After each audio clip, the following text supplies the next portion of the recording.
mayroon tayong natatanging panauhin ngayong episode na ito. At excited akong ma-interview siya, no? Kasi pag pinapanood ko yung mga videos niya ay marami akong sabi ko, uy, pareho kami ng nito, ng thought process ng ating susunod na guest. At ito nga, no, na-featured kami, no, pareho sa dito sa 10 essential Filipino YouTubers and podcasters, no? To get your finance together sa Esquire magazine. So na-interview na natin si Charm last month. Ngayon naman ay makakasama natin si Mr. Fitz Villafuerte. Ayan. Hello sa iyo, Fitz. Welcome. And finally, hello and magandang araw sa lahat ng mga nanonood sa atin. Nakikita ko sa comments from all over the world talaga, no? So hello Vince, and finally nagkakwentuhan na tayo, and I'm very excited to share sa community mo yung mga thoughts and insights natin about personal finance.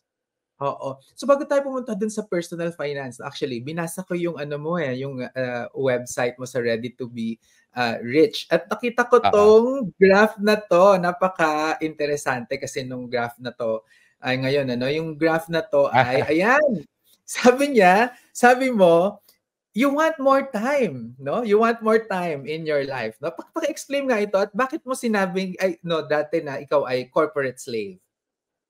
Oo, civil engineer by education. So, first few years of my life, I worked as a civil engineer in an office.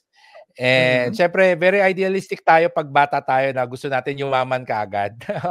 And syempre, isa sa mga naisip ko noon is kung gusto kong yumaman, kailangan ko pag-aralan yung finances ko. And graph na to as a corporate slave, ang napapansin ko diyan, oo nga, meron akong income. Ang challenge, syempre, ang unang-unang challenge talaga is dapat mas mababa yung expenses natin. Pero yung oras kasi, yun yung nakikita ko dahil syempre pag nag-oopisina ka, whole day kang nasa office. And kapag kulang yung trabaho mo, yung oras ng trabaho mo, syempre may kaltas din sa sweldo yon. And sabi ko, this is where I am right now. Ano ba yung gusto kong maging endpoint? I think very important talaga, di ba, goal setting.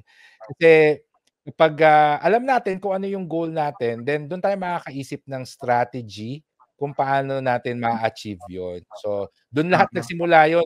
Nung dinescribe ko kung ano yung current situation ko. So, ganito ako ngayon. Yan. So, nakita ko doon. Gaano ka katagal na na quote unquote naging corporate slave?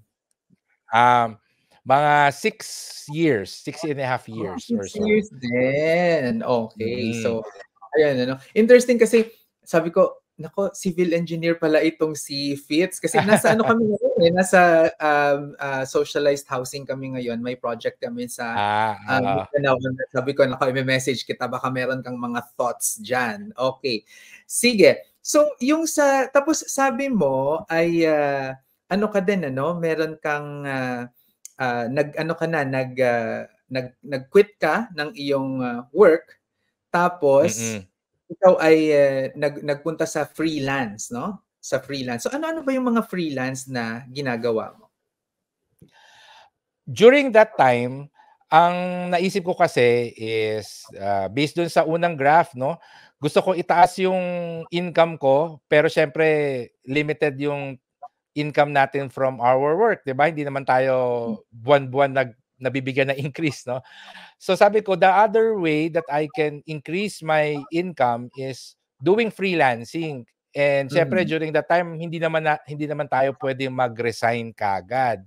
So I did freelancing, and ang advice kasi sa akin noon, do something that you are already passionate about or interested in, or meron ka na ring core competency.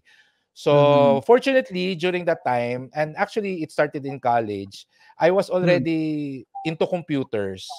So ang una kong freelancing was actually software and web design. Kasi ano na yon, personal, nanggaling yun sa hobby ko, so medyo geek tayo noon. Aside from the video games, nag-design ako ng mga website at saka nagpo-program ako ng mga simple software. So, yun yung una kong venture into freelancing.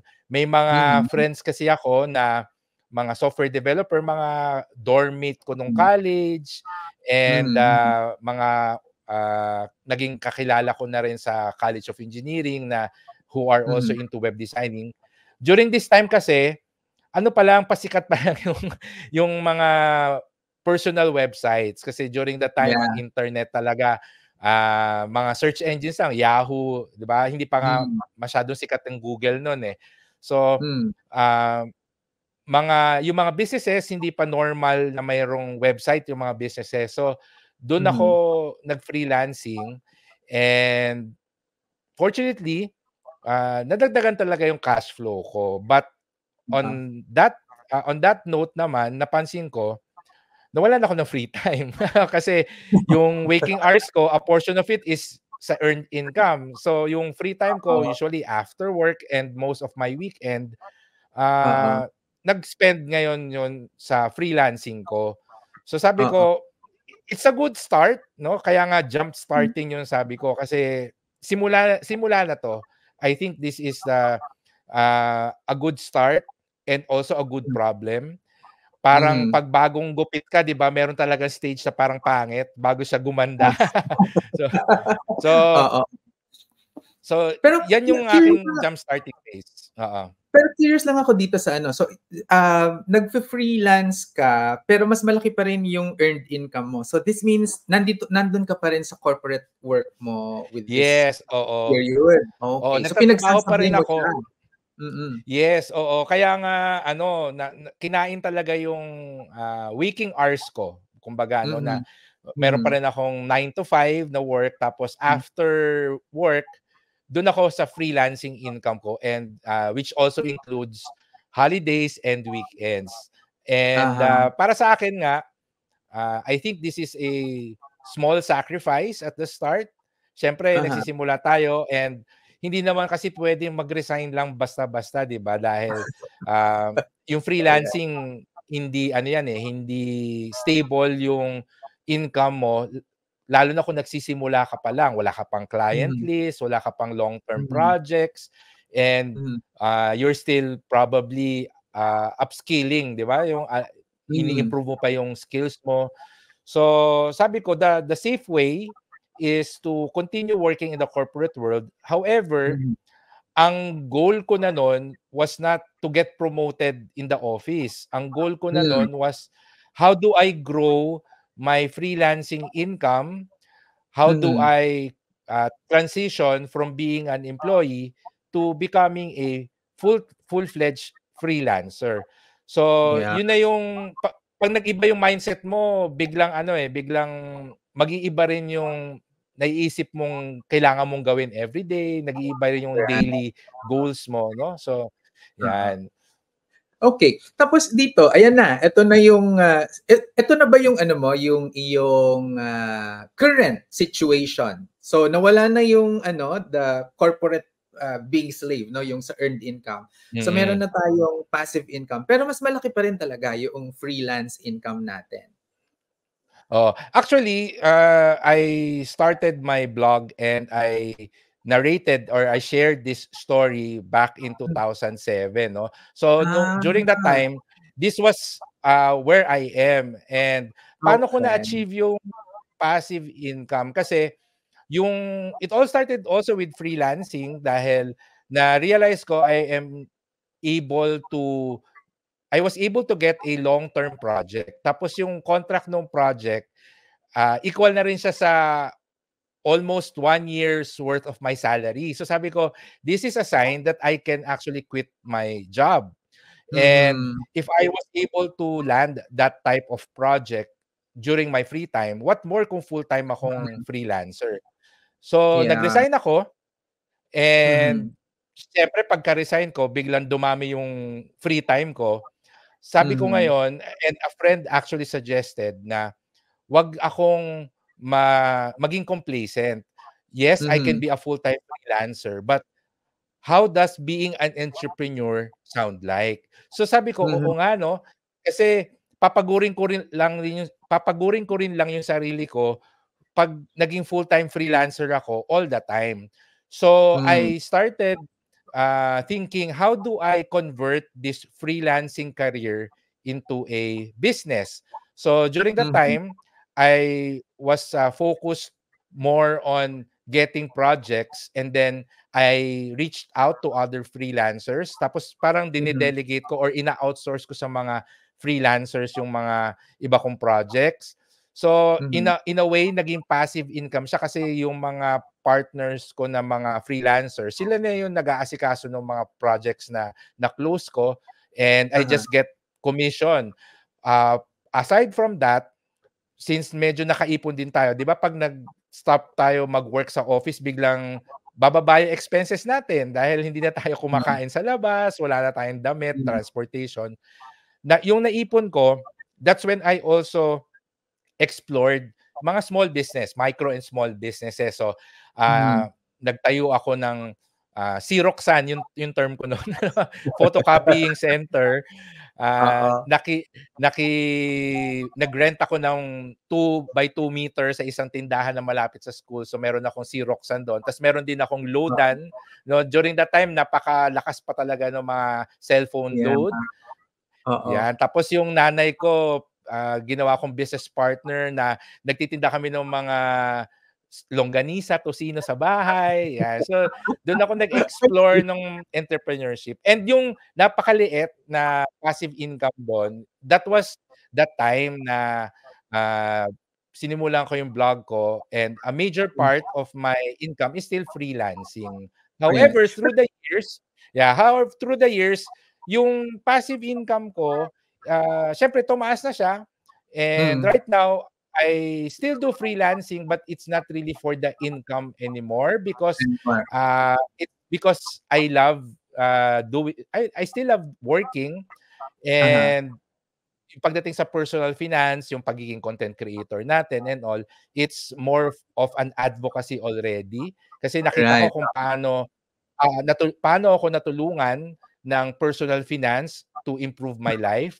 And I always share kapag may speaking engagement ako, I can consider myself as semi-retired, meaning yung passive income ko, enough na siya to sustain my essential, no? Pwede akong hindi magtrabaho for a year, buhay ako. But of course, hindi naman masaya kung basic necessities lang, 'di ba? Hindi naman masaya kung nakakakain ka lang ng 3 beses ang araw. And I think that's also exciting na gusto kong mag out of the country, gusto kong mag 1 month vacation sa Japan. So that's something na pwede kong pagtrabahuhan through my freelancing career or by growing a few of my businesses. So but at the end of the day, meron akong peace of mind kasi alam ko hindi ako mamomroblema dun sa kakainin ko araw-araw, makakapagbayad ako ng utilities kasi covered na siya nung passive income. So, dun sa last na graph, mas mataas na yung passive income Passive actually. income. Pero yung sabi mo kanina no na you put up yung mga pagtulong nga dito sa mga freelancers. So ito ba yung ito yung 199 jobs? Tama ba? That's one of my many ventures, to be honest. And this started back in 2012 dahil isa yan talaga dahil nakatulong sa akin yung pagiging freelancer. Tapos during that time, rising sector din yung mga freelancing, online freelancing, especially in the Philippines, 2012, 2013. So sabi ko, paano ko sila matutulungan? A lot of freelancers kasi when they go to the bigger websites, 'di ba, like Upwork or Freelancer, ang unang tinatanong ng kliyente is ano ba yung portfolio mo? Ano na yung mga nagawa mong trabaho? So sabi ko, ako, maswerte ako nung nag-freelancing ako kasi I had the network as a freelance software developer. Pero I know people na walang network talaga nagsisimula. So sabi ko, bigyan natin sila ng opportunity na makakuha ng mga smaller projects, but at least this can be part of their portfolio and they can use these projects to get bigger projects and bigger and long-term clients, no? So, yun yung naging pinaka-mission and vision ng 199 Jobs, which is basically a freelancer marketplace. So, kung ikaw ay naghahanap ng sideline, yan, pwede tayong mag-sign up sa 199jobs.com. Wala namang bayad. It's free to sign up. And then, get small projects to get your freelancing career started. Okay. Tapos yung ano mo nga, no, yung iyong website ba ay ito, fitzvillafuerte.com. Tapos ang blog ay Ready to be Rich. Yes. So, very interesting. Ano bang ibig sabihin ng pagiging mayaman sa iyo, Fitz? Oo. Para sa akin talaga, ang pagiging mayaman or ang to be rich, it means you are able to afford your dreams. So it's not really anchored to a specific amount in your bank account. Ang tanong lang naman dyan is, ano ba yung gusto mo sa buhay? Ano ba yung gusto mong gawin in the future? Ano yung mga gusto mong bilhin para sa sarili mo, para sa pamilya mo? And do you have the means to afford those? If you have the capacity to afford those, then I can say that you are rich. You are truly wealthy. And nung ginagawa ko yung blog ko, yan, kaya ko sinabing ready to be rich kasi during that point in my life, nandun na ako na parang okay na yung setup ko. It's just a matter of growing what I already have. So I was not rich yet, but I am in that mindset na okay, ano na, I already know my path. It's just a matter of walking down that path, so I am ready to be rich. Kaya yun yung parang pinanggalingan nung title, no, nung blog ko, which is basically naging branding ko na rin because it stuck sa mga followers ko. But yeah. Oo. So, we're guessing, syempre, rich ka na ngayon, di ba? So, yung ano natin, yung pagiging mayaman, of course, ang pinaka, ano kasi, di ba, a measure na ginagamit ng mga tao talaga ay pera. Pero meron kasing tinatawag na golden handcuffs, di ba? Ang taas-taas nga ng sweldo mo, pero nakakulong ka, meron kang posas nung golden handcuffs nga tawag ko dyan. Kasi hindi mo naman ma-enjoy kasi grabe yung stress sa trabaho, grabe yung demand sa work, alas 4 ng umaga, tinatawagan ka, never ending ang mga calls and meetings. So, in this regard, ano pa yung measures ng kayamanan para sa iyo? Oo, para sa akin, ang pinaka-importante talaga is alam mo kung ano yung gusto mo. Having smart goals. Because if you have specific goals in life and you believe that these are the things that you really want for yourself or your family, hindi lang kasi iisa ang solution. I'll give you an example para mas concrete, no? Meron akong na-meet na pag tinanong ko, ano bang gusto mong gawin sa buhay? And sabi niya, gusto niya mag-travel kasi para isa sa mga passion niya yon, no? So sabi ko sa kanya, hindi ka nakaka-travel kasi tali ka sa opisina. Malaki nga yung sweldo mo pero ang hirap mag-apply ng leave, etc. So ano yung if it were up to you, ano yung ideal setup mo? And sabi niya siguro initially ang iniisip niya mag-iipon siya ng maraming pera tapos magre-resign siya and then magta-travel na lang siya for the rest of his life. Sabi ko, yes, that's one solution. Tama naman 'yon. That's one solution. Pero why don't we think outside the box? What are the other things that you can do?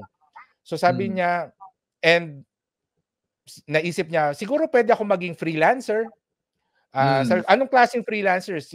Kasi ano siya nasa engineering field din siya. So sabi ko, do you think you can do consultancy? Or do you have any other field na sa tingin mo interested ka na pwede mong pag-aralan, etc.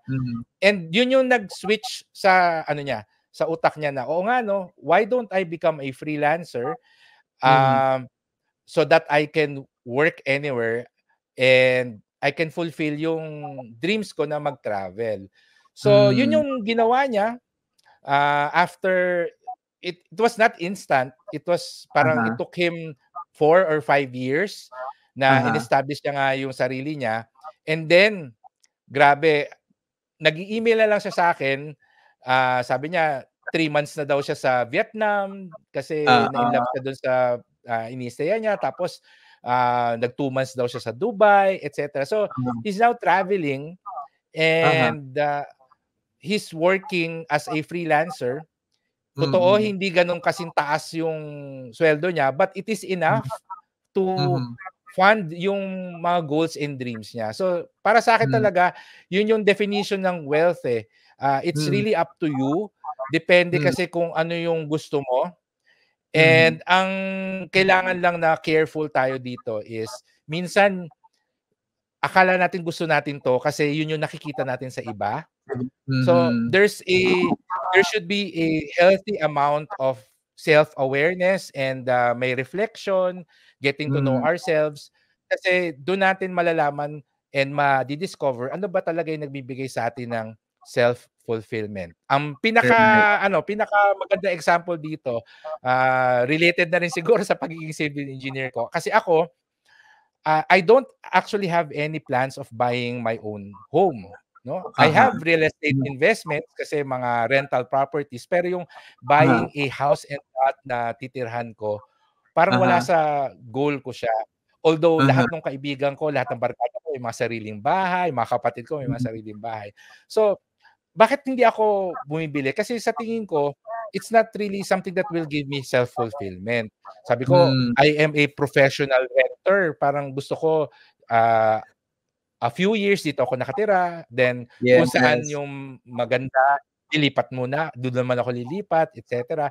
And doon yun yung nagbibigay sa akin ng self-fulfillment. But also, it keeps me grounded na hindi rin ako masyadong naging attached sa mga material things kasi hindi ako bumibili masyado ng mga stuff dahil alam ko after 3-4 years, lilipat na naman ako ng bahay. Ayokong magdala ng maraming gamit. So, yun yung pinili ko na lifestyle for myself and I am happy with that. But it doesn't mean na yun din yung gagawin ninyo. The same way na kung ano yung nakikita nyo sa iba, just be careful. Baka mamaya you're just copying or being jealous with what you're seeing with others. But it's important to know yourself. Ano ba yung nagbibigay sa akin ng self-fulfillment? And then that's what you work on. So, yun talaga, no? Kailangan na mayroon talagang pagkilala at pagmamahal sa sarili. Kasi yun, lagi ko rin yung sinasabi na kapag kilala mo yung sarili mo, mapapaiwas ka sa gastos kasi hindi mo kailangang patunayan yung sarili mo sa iba, di ba? Tapos nakita din namin ito, Fitz, of course, yung podcast, no? Ang title ay The 80%. Bakit naman The 80% ang pangalan nito? Oo, yung podcast na yan, ano yan pandemic project ko yan. No? Yeah. Siyempre, wala tayong masyadong ginagawa ng pandemic. Sabi ko, mag-podcast nga tayo kasi one of the things that I was curious about. And I gave it the title na The 80% because one of the things that I've learned pagdating sa pera, it's 80% behavior, di ba? And 20% head knowledge. Dahil kahit sinong tanungin ko, alam nila na importante na nagsisave, importante na nag-i-invest. Pero pag tinanong mo, bakit hindi ka nag-iipon? Most probably, ang reason is bad habits, bad money habits, wrong mindset about money. So, parang it plays on the Pareto principle, yung 80-20, di ba? Kaya sinabi ko, the 80% because I focus more on good financial habits and right mindset when it comes to building your wealth dun sa ating podcast. Yan, oo. Tapos sabi mo nga, ayan, nandito ka na. Yung palang unang binabanggit ko kanina, 2007 pa pala yun, mga kaibigan, no? So, curious lang kami, ano-ano naman yung mga passive income mo? Nabanggit mo na kanina meron kang rental properties, no? So ano pa yung mga well, of course sabi mo nga, no, hindi naman kailangan na gayahin kung ano kasi iba-iba tayo. Pero Oo. curious kami, ano yung meron na passive income that works for Fitz? Oh, well, most of them is actually dividends from businesses, no? I have Hmm. several businesses. Siguro ang pinaka malaki is yung sa pinsan ko. Yung pinsan ko kasi nagtayo siya ng company, but Mm. at the start kailangan niya ng funding, so parang naging ano tayo, venture capitalist, Aha. and it grew. I have no direct responsibility dun Involvement, sa yeah. operations. So, yes, but I get regular dividends from that. Aside Mhm. from that, of course, meron tayong mga paper assets. So, Mhm. may mga dividend stocks tayo, and Hmm. very popular ngayon yung REITs, 'di ba? So, mas Hmm. maraming ano doon, mas regular, Mm. and Pag-ibig MP2, of course, no? So, may Yeah. mga paper assets tayo na nagbibigay ng fixed income or regular dividends. We have Mhm. a few businesses that provide me dividend income, Mhm. and I would I would also consider yung content creation natin, 'di ba? Meron tayong Mhm. mga YouTube channel, may mga website Hmm. tayo. So, semi-passive kasi Mhm. there are times na busy ako sa mga ibang bagay, so I am not Mhm. able to upload anything, but there's Mhm. still income from the ads, Yeah. 'no? So, I Mm. consider that also as passive income. So, kailangan ano pa rin tayo,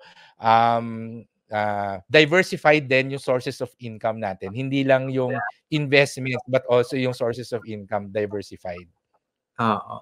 Ang happy naman nun, sana magkaroon din kami ng pinsan na mapagkakatiwalaan at mai-invest. Kasi usually 'pag mga family members, lalo ng mga OFWs, Fitz, naku, pasong-paso ang mga OFWs diyan kapag mga kamag-anak na pinag-usapan ng pag-iinvestan. Ano yung naging sikreto or well, di naman siguro sikreto, pero what made it successful ano na nakapag-invest ka dun at hindi ka tinakbuhan katulad ng maraming mga OFWs? Oh, well, first of all, I asked for a business plan. Hindi naman puwedeng hindi siya yung siguro naiisip ng karamihan na lumapit sa akin ta's humihingi ng pera pang-negosyo, hindi siya gano'n. Um, Mm, Meron na siyang plano, and nag-iisip na siya kung saan siya kukuha ng ano, ng capital. Pero mhm, alam niya na yung gagawin niya, and nung actually, hindi siya nag-offer sa'kin, eh. Nakikita ko siya busy lagi kasi nagre-research na may ma mm, may mga kausap siya ng mga hmm, suppliers and all. Yung pala gumagawa siya ng business plan, and sabi ko sa kanya, hmm, "Pabasa nga niyan, ano ba 'yan?" 'No? Kasi, hmm, naku-curious ako. So, from the business plan itself, nakita ko na number one, may feasibility study siya dun, eh. And, mhm, nakita ko na seryoso siya, nakita ko na mhm, well-researched. The business was running already on paper. Ang kulang na mhm, lang is yung influx of funds para, mm, matayo niya. And ang mhm, unang plano niya nga was, to apply for a loan, alam mo yun, hmm, magbo-bootstrap hmm, din siya. So sabi hmm, ko, baka naman puwedeng maki-ano diyan, maki, partner, kasi I think, uh-huh, I am impressed with the hmm, plan. So hmm, I think that's the difference dun sa oo, mga usual na mga naririnig natin na yung iba kasi humihingi ng capital, nag-i-invite na makisosyo, pero wala pang plano. In my case, yes. nakita ko yung plano, I was impressed, so I invested, oo. Oo, at saka ang usual na nakikita natin ay ano 'di ba, 'pag nanghihingi ng kapital actually mas naaawa ka, nagpapaawa sila or something at, ginagamit yung Oo, card na, "Oh, magkapamilya tayo, tulungan mo ako," 'no. Pero in your case, ang nakita mo talaga ay nandiyan yung, business ano niya 'no, yung, pagiging worthwhile niya as a business. Anyway, naku, napasarap na tayo ng kuwento, papunta pa lang tayo sa main topic natin, which is insurance, ano. Meron akong ginawang ano, nagpa-poll ako dito sa YouTube natin. At tinanong ko, no, may variable universal life insurance ba kayo? Ayan, at ito yung sumagot, no, 779 votes. Yes, luging-lugi, 27%. Yes, gusto ko nang itigil. Paano ba? 12%. Yes, bongga ang kita, 5%. No, BTID ang akin, 15%. And ano yan? 40%. Ayan. Ano mo masasabi mo sa resulta ng ating pa-poll? May mga lumalapit rin kasi sa akin na na nagpapa-consult about their insurance, nagpapa-insurance audit, no? And yun talaga yung napapansin ko, a lot of people na may VUL, iniisip nila investment siya. Which is sabi ko, ano kasi siya, financial protection, it's not an investment. Kasi yung nagsabi pala na yes, luging-lugi, para sa akin, hindi ka dapat concerned kung lugi o hindi yung VUL kasi dapat ang reason kung bakit mo kinuha yan, kasi insurance yan, is for financial protection. Parang ano na lang yun cream on top na lang yun na mayroon siyang investment component. So, that's when I discovered that unfortunately, there are a number of financial advisors na minamarket nila ang VUL as an investment and not as a form of financial protection. So, yun lang yung initial talaga na naisip ko dun sa ginawa mong poll, no? But also, para sa akin concerning din yung nagsabi na ano yan, which means mababa pa rin talaga yung insurance sa penetration rate natin something na very essential, especially for breadwinners, as a form of financial protection, konti lang. But I think partly it's also because yung negative impression ng mga tao pagdating sa insurance naiisip nila gastos lang, hindi talaga nai-explain sa kanila yung benefits of having life insurance. Actually kasi naghahanap talaga ako ng kakampi tungkol dito sa VUL na yan at sa BTID. Nung nakita ko yung video mo, oy, gusto ko siyang kausapin, 'di ba? At ito nga, meron tayong tinatawag kasi na di ba, sa instead na VUL, kung insurance talaga yung titignan natin, meron yung buy term, invest the difference. So at nakita ko nga na ikaw din mas ginagawa mo itong BTID. So paano ba itong BTID, Fitz? Well, of course, ang una kong tinatanong is, meron ka bang financial dependence? So, meron bang umaasa sa'yo? Because insurance really is a form of financial protection. Hindi para sa'yo, but para sa mga nakadepende sa'yo. And kung ikaw ay single na lahat ng sweldo mo sa'yo pupunta, wala kang pinapaaral, wala kang pinapakain, I would dare say that hindi mo pa kailangan mag-insurance. Di ba? Appear. Pareho tayo lang sinasabi dyan. Sabi ko, balikan mo yung insurance kapag feeling mo malapit ka na ikasal. Alam mo yun, once you get engaged, I would say that's a consideration na to get insurance kasi magkakaroon ka na ng family But if you're a breadwinner, syempre, mahirap din na lahat ng sweldo mo pupunta sa pagbabayad ng insurance. And if you see the different types of insurance, yung term insurance talaga yung pinakamura, no? And that's why I tell people na ang primary reason why you're getting insurance is to protect your family in case something happens to you. And term insurance is the most affordable type of insurance that can achieve that. Siyempre, since mura lang ang term insurance, yung matitira, that's already something that you can leverage and invest somewhere. Again, depende on your goals.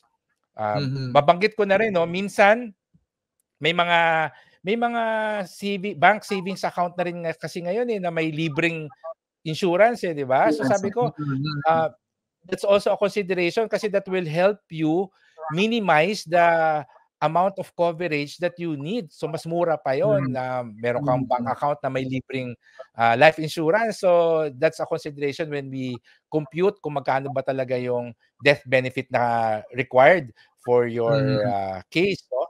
So may mga nagsasabi na at least yung VUL 2-in-1 or 3-in-1, etc. Pero kasi sa akin, pagdating sa investment, hindi naman yan parati na paglagay mo ng pera, papatulugin mo na lang. There's such a thing as rebalancing your portfolio, di ba? Being tactical with what's happening in the market. And kung nasa control mo yung investment mo, mas madali mas madali ka makakapag-navigate sa volatility ng market, 'di ba? So kung mas maganda sa bonds, di sa bonds ka muna mag-invest. Kung mas maganda sa stock market, di sa stock market. Hindi yung pag nasa VUL siya, hindi ka ganun ka-flexible. Although pwede mo ilipat-lipat ng funds, but it's not really that dami na namang fees pag ililipat. Oo.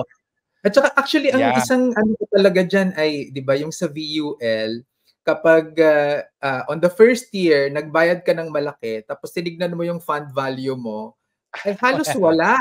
Halos wala. Tapos sabi ko, paano yan? Paano yan? Doon pa lang ang laki na ng question mark ano sa akin. Kaya ano ko, Fitz, pareho ka rin ba? Ako kasi talaga minsan pinuputakte talaga ako ng mga financial advisors, no? Ng mga binabadmouth pa nga sabi ko. Anyway, ako naman ay nagbibigay lang ng aking opinion on this at siguro the truth hurts talaga. Yun na lang yung sabi ko.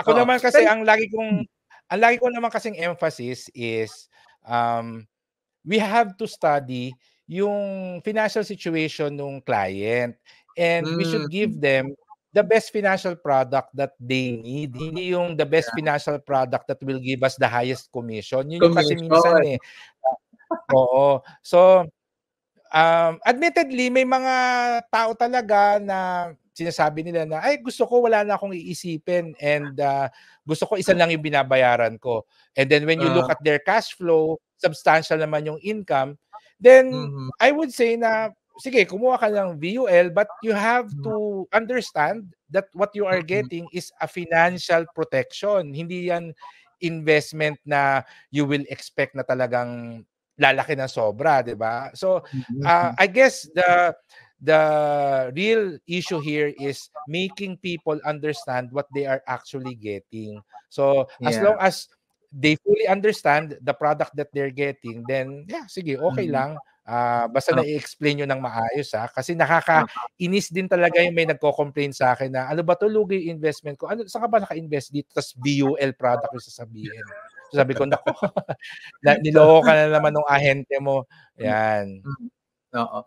So, yun. Naku, maraming salamat, Fitz, at marami kaming natutunan sa iyo ngayon.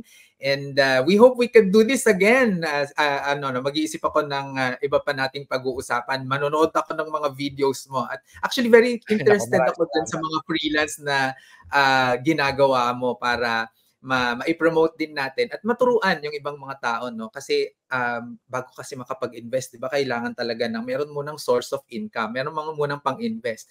Baka magiging kasagutan yung freelance na 'yan. So, saan ka pa namin makikita aside from your podcast, aside from dun sa Ready to Be Rich?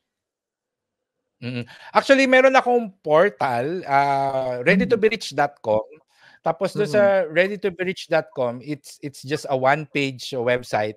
Nandun na lahat ng links ko papunta sa Facebook, sa X or Twitter, sa Instagram, sa TikTok, YouTube, podcast ko, and they can also send an email sa akin through that. So marami na kasi tayo ngayong accounts online 'di ba? Kailangan present tayo sa iba't ibang social networks. So sabi ko, pag may mga ganitong opportunity to reach out to more people para madali nilang tatandaan, doon na lang sila punta, readytoberich.com. Yan. Yan. So doon, pupuntahan na natin yan. So maraming salamat, Fitz, at sana ay dumami pa yung mga katulad natin na galit sa bull. Talagang ano, no, ang inuuna ay yung kapakanan nung the public, 'di ba? Ano yung kapakanan nila, hindi yung ano yung magiging beneficial sa atin. So maraming salamat sa iyo and see you next time. Yes, thank you very much and I really enjoyed this time and looking forward sa susunod na pagbisita ko dito sa community niyo. So hello ulit sa mga nanonood ngayon and I hope marami silang natutunan. Ayan. Thank you. Thank you very much. Ayan. So, yan po si Fitz, ano, nakausap natin at napag-usapan natin ako yung BTID na yan at saka yung VUL na yan. Mas maiintindihan natin